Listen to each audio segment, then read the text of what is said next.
Now we've looked at the four enterprise health information systems. We've looked at the electronic health record, the EHR. We've looked at the laboratory information system. We've looked at the pharmacy information system and the imaging informatics platform. Now, each of these systems performs its specialized function exceptionally well within its operational domain.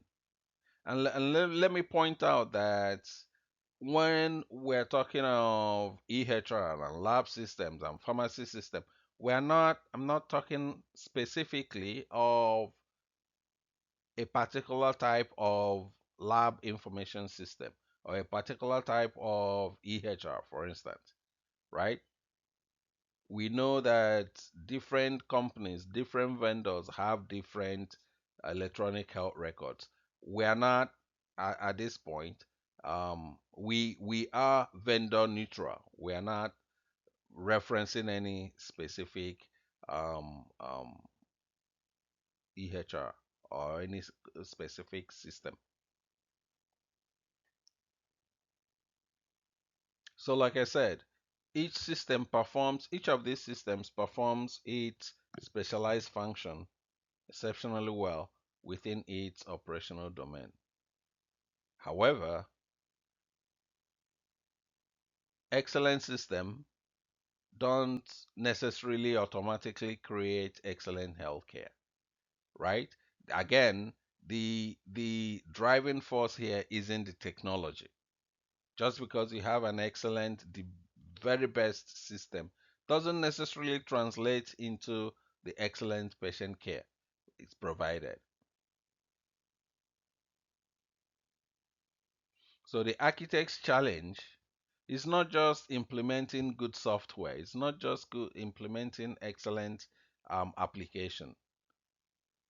The architect's, the informaticist's challenge in this case is to design an environment where information moves reliably, securely, and meaningfully across the enterprise. Now, in this last part of this course, we'll move from understanding systems, which we've done, to understanding how systems become a connected digital health ecosystem.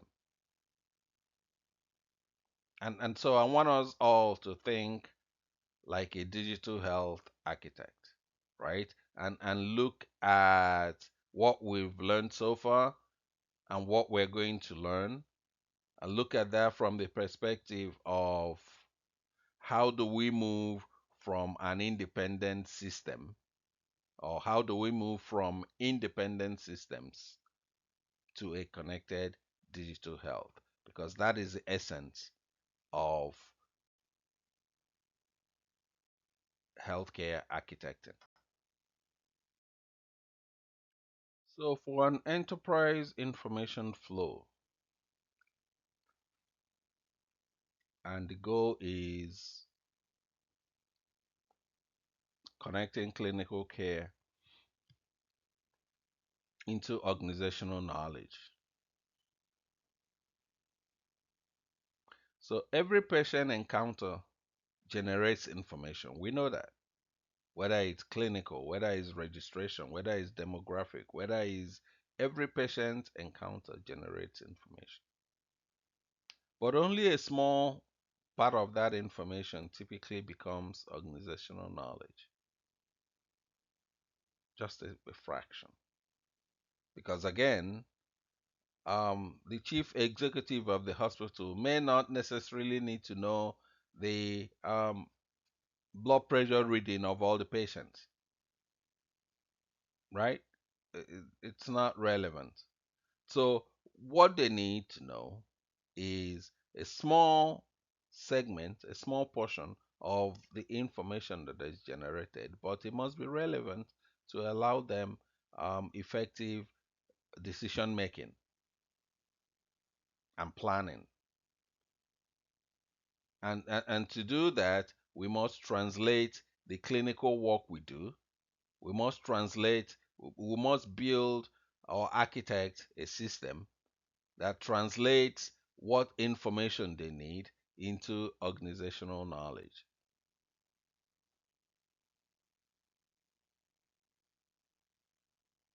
Now, healthcare organizations, this says, do not create value by simply collecting information, right? We've seen where hospitals um, collect every piece of data, but they're all stored in silos. And the next department does not have access to that information collected by the previous department.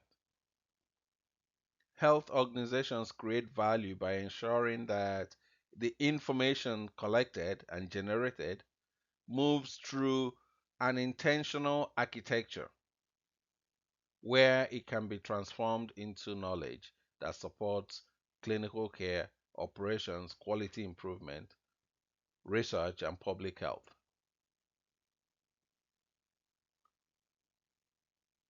So, an architectural insight here is that every stage depends on the integrity of the previous one, right? If you document incorrect patient information in the registration, that's going to bleed down to the other stages. It's going to provide poor integration. It's going to provide untrustworthy analytics, and so on and so on.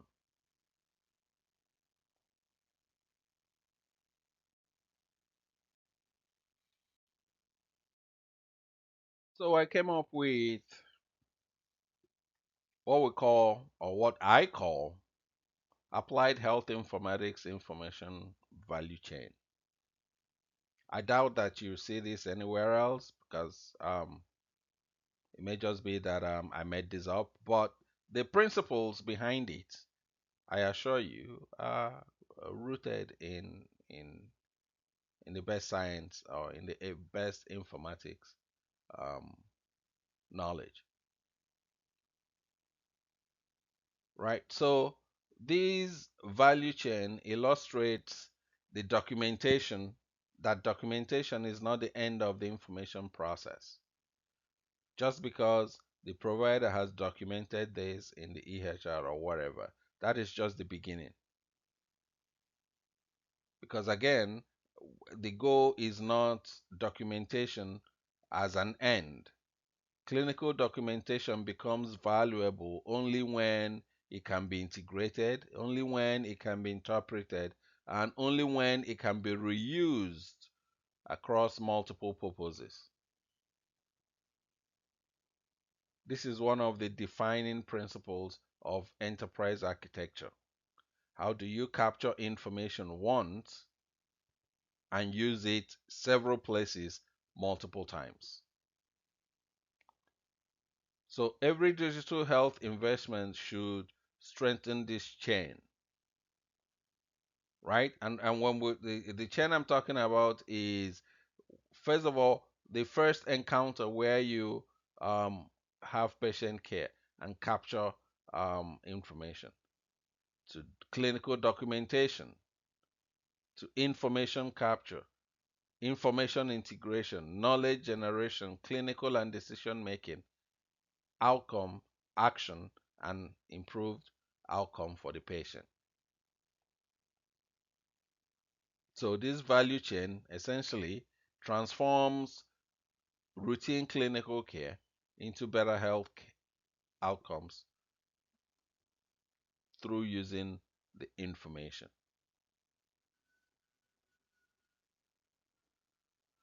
So like I said, information has value, but only when it moves appropriately, only when it moves currently, only when it moves reliably. It's strong at every step, valuable at every use. So, from an informaticist perspective, right, we evaluate not just whether the information exists, but whether it remains usable throughout its life cycle. And the objective is to maximize the reuse of information. So, our from our perspective, right, improving the information flow means strengthening each stage of this value chain and ensuring that the information that gets to the users downstream retains its quality as it moves from patient care to organizational decision making. I'm going to introduce a concept we call architectural depth. And what this means essentially is, I mean, several weeks ago, several months ago, we talked of fragmented data, right? So when information silos occur, information is not accessible between departments or even between applications and cannot be effectively shared. So over time, these disconnected design decisions accumulate into what we call architectural debt.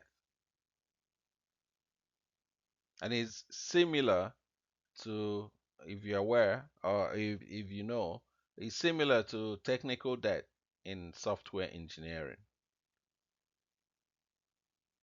And organizations often make swift decisions to solve these problems immediately by maybe purchasing a standalone application or customizing their workflows.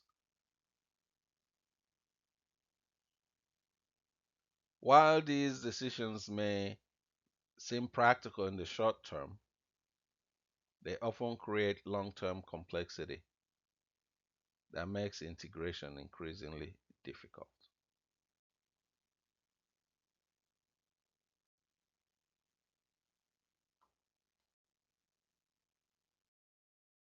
So, for an informaticist, identifying architectural debt is an essential skill.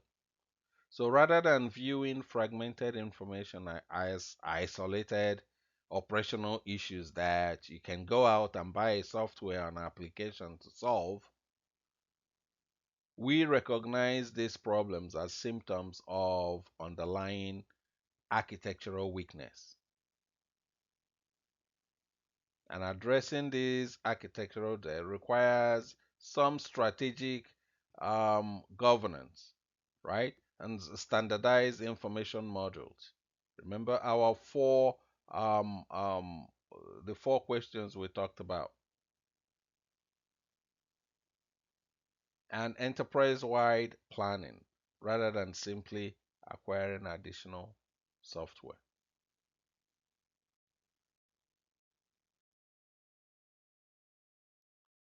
Now, I introduce the concept of enterprise integration.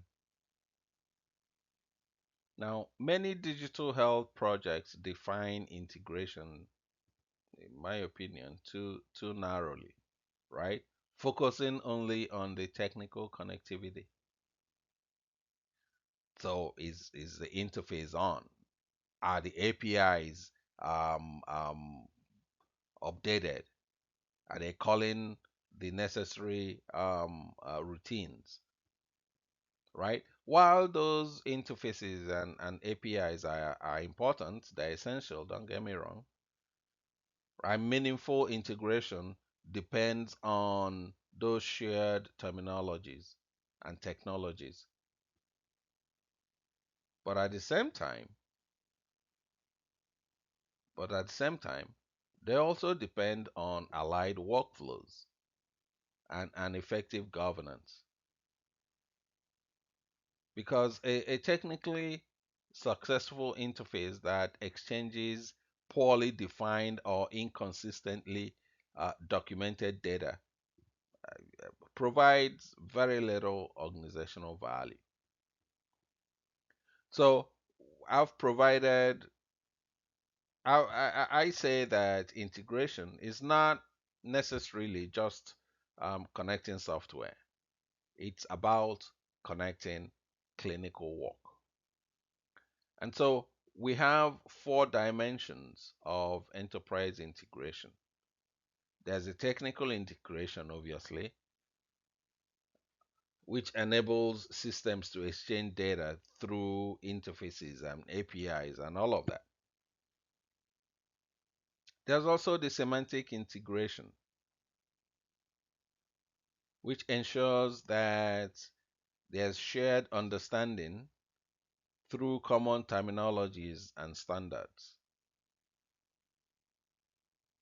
There's workflow integration, which aligns information exchange with clinical and operational processes. And then there's the governance integration, which establishes policies for stewardship, for privacy, for security, for accountability.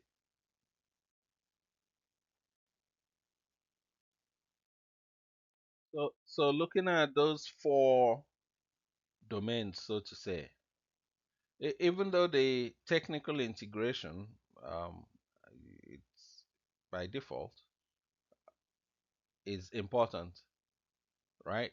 But successful integration requires alignment across the people, the processes, the information, technology, and governance. Technology alone cannot create interoperability. Now, your role as the architect here, the informaticist here, your role is to translate between the clinical operations, the technical implementation, and the organizational strategy to ensure that integration supports both patient care and enterprise objectives. Now, this larger view of integration reflects the role of enterprise architecture, ensuring that information moves accurately, consistently, and meaningfully across organizational boundaries.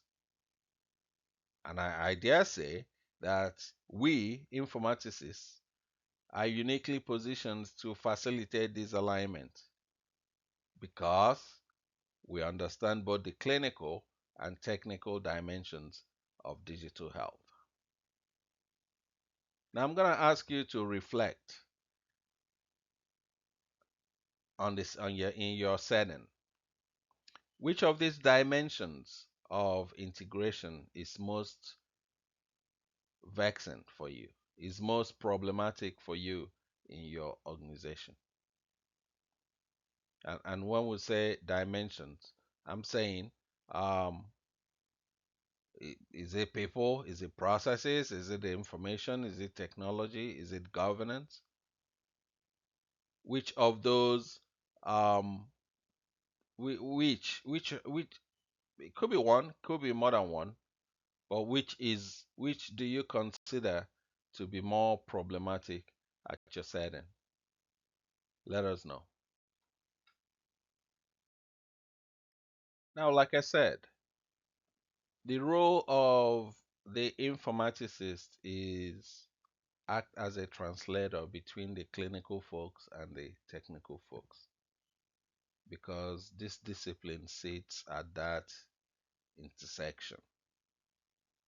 And the assumption is that we we we speak that language, even if we're not trained clinicians, but by virtue of being a trained informaticist, we should be able to have a good grasp of um, clinical, I'm gonna say language, and be able to translate that into technicals and vice versa.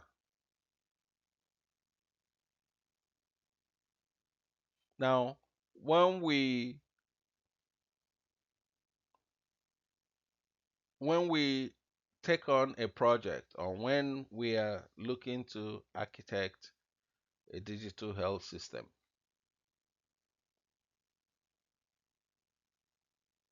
it's important we understand that we don't begin with software selection.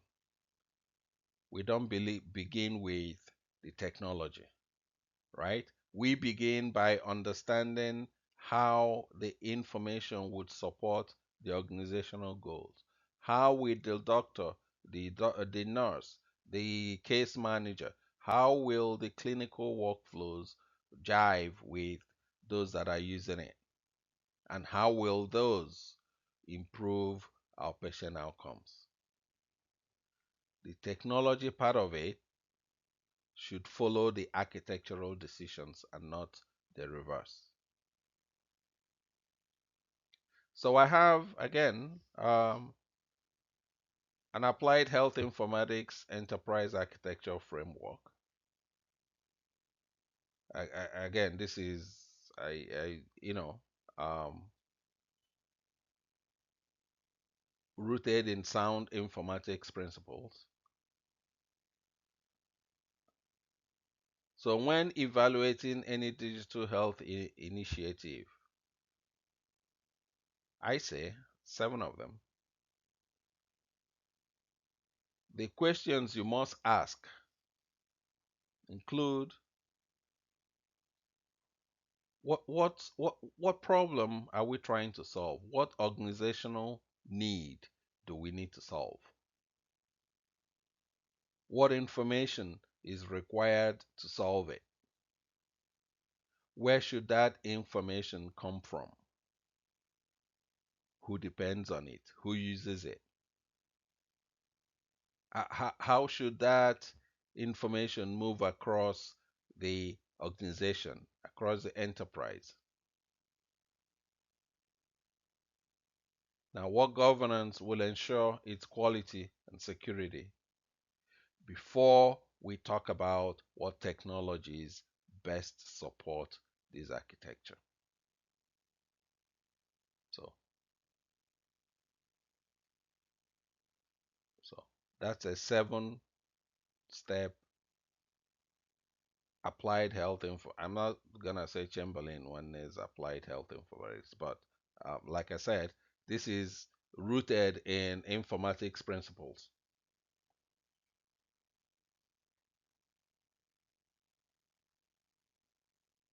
So this 7 question enterprise architecture framework will become your primary analytical tool throughout the remainder of this course, right? When you're, and not just this course, if at some point in your career in the near future you find yourself as a member of a team that is architecting, that is designing, that is implementing a digital health system, I ask you to come back to this slide, ask these 7 questions or 6 questions, and the seventh one, by the time you get to the seventh one, you should have enough information and you should know what technology, you will know what technology will answer all those questions for you. So whether you're evaluating an EHR implementation or a national health information exchange or advising your hospital, these questions provide a structured approach to digital health architecture.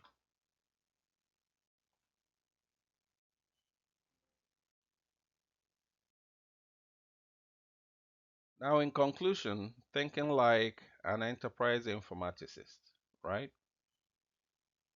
So, for this week one, our message, our key messages, our takeaways have been that digital maturity is not necessarily measured by the number of applications you have. Instead, it is measured by the maturity of information flow. Healthcare functions as a distributed information enterprise. However, there are specialized systems that create organizational value only through effective integration. Enterprise architecture aligns technology with those organizational goals. That information is a strategic organizational asset. The integration requires alignment of technology, workflow, semantics, and governance. And as informaticists, we design these systems to enable organizations to learn and ultimately make use of their own information. Now, as you progress through this course, we still have 2 more weeks to go. Remember that your ultimate goal is not to build a better system necessarily. It is to build a better information environment that allows your clinicians, administrators, researchers, policymakers, and most importantly, patients to make better healthcare decisions. That is the hallmark of a mature digital health ecosystem. Thank you.